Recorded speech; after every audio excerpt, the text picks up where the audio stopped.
కేంద్ర బొగ్గు గనుల శాఖ మంత్రి కిషన్ రెడ్డి బాధ్యతలు చేపట్టారు. ఈ కార్యక్రమంలో ఈటెల, ప్రహ్లాద్ జోషితో పాటు కిషన్ రెడ్డి కుటుంబ సభ్యులు కూడా పాల్గొన్నారు. దేశంలో బొగ్గు ఉత్పత్తిని పెంచాల్సిన అవసరం ఉందన్నారు కిషన్ రెడ్డి. ప్రధాని మోడీ పాలనలో విద్యుత్ కోతలు లేని దేశంగా భారత్ మారిందని అన్నారు.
लक्ष्मी करदल कमले सर्वदा दानलक्ष्मी दोर्दंडे वीरलक्ष्मी हृदयदरसिजे भूतकारुण्यलक्ष्मी भक्ताग्रे భారతదేశంలో విద్యుత్ కోత లేనటువంటి ఒక నూతన భారతాన్ని నరేంద్ర మోడీ గారు ఈరోజు ఆవిష్కరించారు.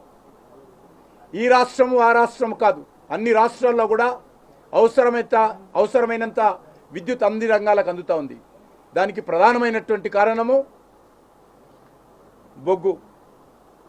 బొగ్గు ద్వారానే ఈరోజు విద్యుత్ ఉత్పత్తి అత్యధిక శాతం అవుతూ ఉంది.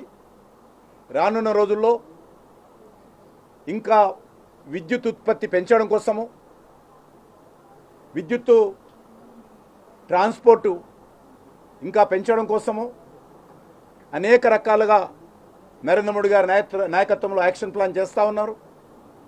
రానున్న రోజుల్లో దీన్ని మరింతగా ముందుకు తీసుకెళ్తాము.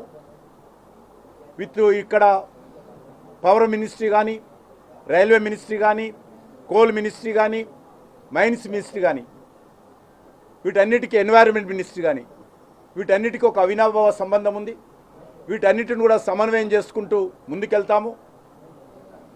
విద్యుత్ కోత లేనటువంటి భారతాన్ని నిర్మించాలంటే ఖచ్చితంగా ఈ దేశంలో